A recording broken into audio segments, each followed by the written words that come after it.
Assalamualaikum warahmatullahi wabarakatuh.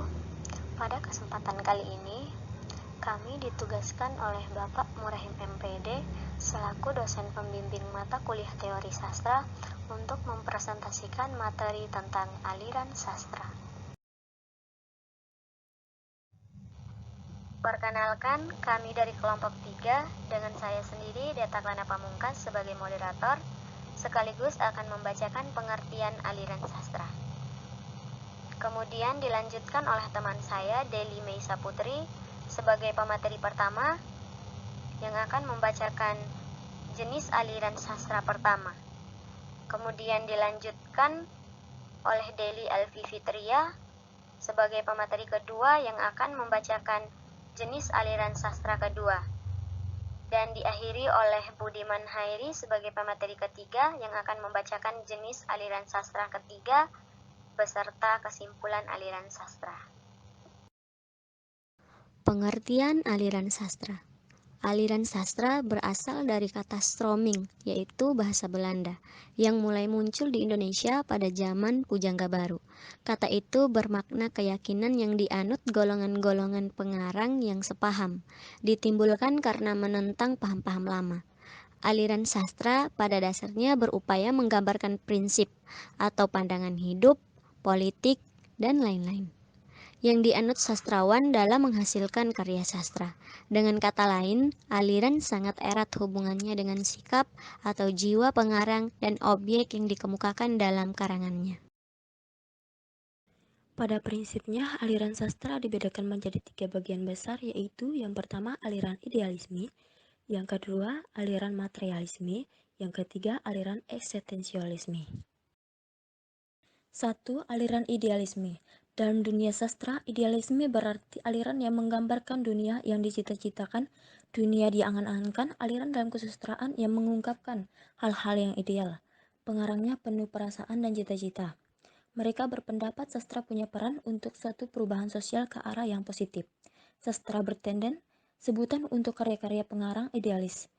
Diharapkan mampu mengubah sikap hidup masyarakat atau pembaca dari yang kurang baik menjadi baik. Dari yang statis menjadi dinamis, dari yang malas menjadi rajin, dan seterusnya. Aliran idealisme terbagi menjadi 5 bagian, yaitu sebagai berikut. 1. Romantisme.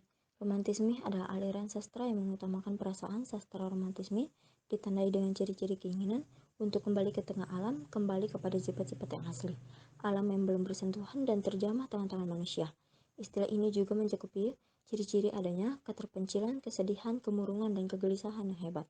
Kecuali itu, romantik juga cenderung untuk kembali kepada zaman yang sudah menjadi sejarah, masa lampau yang terkadang melahirkan manusia-manusia besar. Pengungkapan yang romantis sering dikaitkan dengan penciptaan yang asik, dunia muda-mudi yang masih hijau dan belum banyak pengalaman. Contoh karya sastra pada aliran romantik yaitu antara lain Siti Nurbaya karya Maras Rusli, Pertemuan Jodoh karya Abdul Muiz. Kedua, simbolisme. Simbolisme merupakan aliran dalam sastra yang mencoba mengungkapkan ide-ide dan emosi lebih dengan sugesti-sugesti daripada menggunakan ekspresi langsung melalui objek-objek, kata-kata, dan bunyi. Aliran ini merupakan reaksi terhadap realisme dan naturalisme yang hanya berpijak pada kenyataan semata. Sastra simbolik banyak menggunakan simbol atau lambang dalam mengungkapkan pemikiran, emosi secara samar-samar dan misterius. Contoh karya sastra aliran simbolisme adalah puisi Injaulah Dunia Sana, karya Maria Amin. Ketiga, ekspresionisme. Aliran ekspresionisme adalah aliran dalam karya seni yang mementingkan curahan batin atau curahan jiwa dan tidak mementingkan peristiwa-peristiwa atau kejadian-kejadian nyata. Ekspresi batin yang keras dan meledak-ledak biasa dianggap sebagai pernyataan atau sikap pengarang. Aliran ekspresionisme juga terdapat pada karya sastra dan seni, misalnya film, arsitektur, dan musik. Contoh karya sastra aliran simbolisme adalah: pertama, lukisan ekspresionis, The Secret dan analisisnya, Edver Amunds.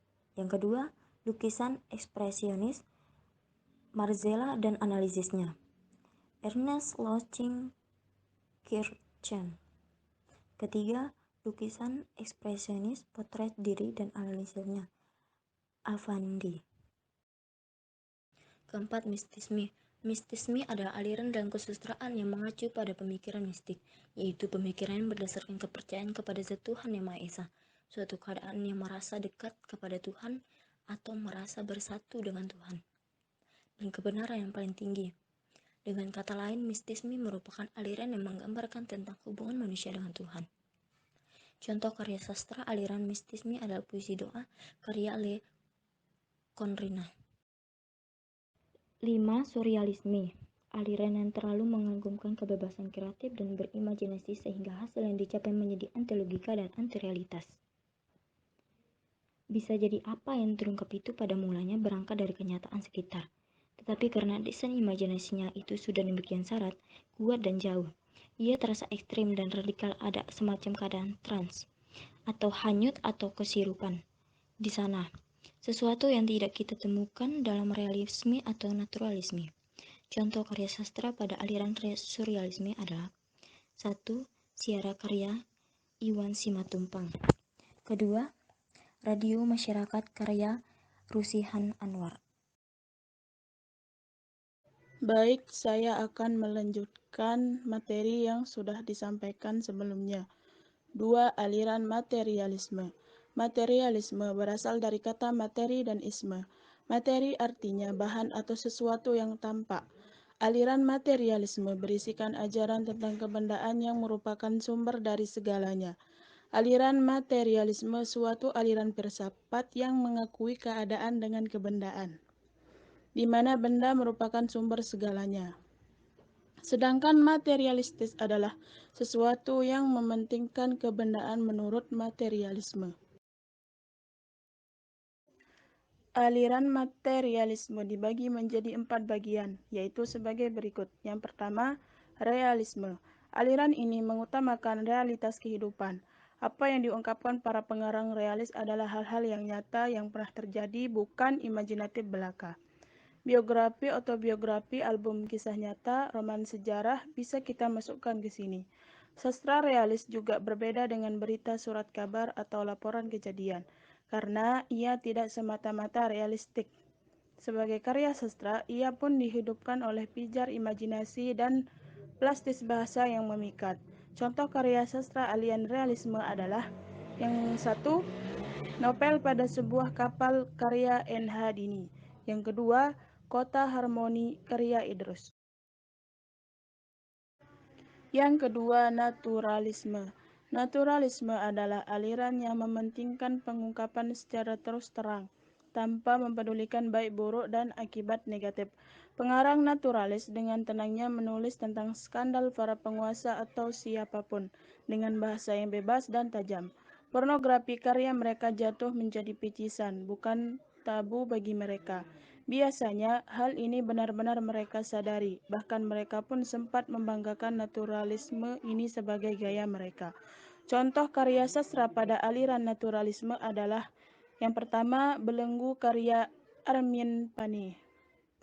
Yang kedua, Surabaya karya Idrus. Yang ketiga, impresionisme. Impresionisme berasal dari kata impresio yang berarti kesan. Jahjono 1998-219. Impresionisme merupakan aliran sastra yang berusaha melukiskan kesan sesaat dari sesuatu hal yang diamati penyairnya. Bisa dibilang impresionisme ini adalah sketsa, semuanya tidak dilukiskan secara jelas. Contoh karya sastra pada aliran impresionisme adalah puisi Kucing karya Omi Intan Naomi. Yang keempat, determinisme. Determinisme yaitu aliran dalam sastra yang melukiskan suatu peristiwa atau kejadian dari sisi jeleknya saja, biasanya menyoroti pada ketidakadilan, penyelewengan, dan lain-lain yang dianggap kurang baik pengarang. Contoh karya sastra pada aliran determinisme adalah yang pertama, puisi Malam Sabtu karya Taufik Ismail. Yang kedua, puisi Seorang Tukang Rambutan pada Istrinya, karya Taufik Ismail. Yang ketiga, puisi Ode bagi Seorang Supir Truk, karya Taufik Ismail. 3. Aliran eksistensionalisme. Aliran eksistensi adalah aliran yang muncul dari ketidakpuasan terhadap dikotomi aliran idealisme dan materialisme. Dalam memaknai kehidupan ini, orang yang menganut aliran ini berpendapat bahwa salah satu watak keberadaan manusia adalah rasa takut yang datang dari kesadaran tentang wujudnya di dunia ini. Karena eksistensialisme ini adalah ide tentang keberadaan manusia, maka aliran ini tidak mementingkan gaya bahasa yang khas yang mencerminkan aliran tertentu, melainkan menekankan kepada pandangan pengarang terhadap kehidupan dan keberadaan manusia. Ajaran yang pokok dari eksistensialisme ialah bahwa manusia adalah apa yang diciptakan sendiri. Manusia tidak ditakdirkan oleh Tuhan jika ia menolak memilih atau membiarkan dirinya dipengaruhi oleh kekuatan luar. Itu adalah kesalahannya sendiri. Karena itu, karya sastra eksistensialisme sangat mementingkan perbuatan, termasuk perbuatan kemauan-kemauan, sebagai unsur-unsur yang menentukan. Unsur-unsur dasar dari manusia seperti irasionalitas, ketidaksadaran dan kebawahsadaran juga dipentingkan. Kehidupan dipandang sebagai sesuatu yang dinamis, yang terus mengalir, sedangkan kehidupan manusia adalah rentetan saat-saat yang berturut-turut atau berurutan. Contoh karya sastra aliran eksistensialisme adalah novel-novel karya Simatuping yang berjudul Ziarah, Marahnya Merah, dan Kering. Jadi, kesimpulannya adalah aliran sastra merupakan pandangan atau haluan yang mempengaruhi jiwa pengarang dalam membuat suatu karya sastra. Aliran sastra pada dasarnya berupaya menggambarkan prinsip pandangan hidup, politik, dan lain-lain yang dianut sastrawan dan menghasilkan karya sastra. Dengan kata lain, aliran sangat erat hubungannya dengan sikap atau jiwa pengarang dan objek yang dikemukakan dalam karangannya. Demikian presentasi dari kelompok kami tentang aliran sastra. Lebih dan kurangnya kami mohon maaf. Wabillahi taufiq wal hidayah. Wassalamualaikum warahmatullahi wabarakatuh.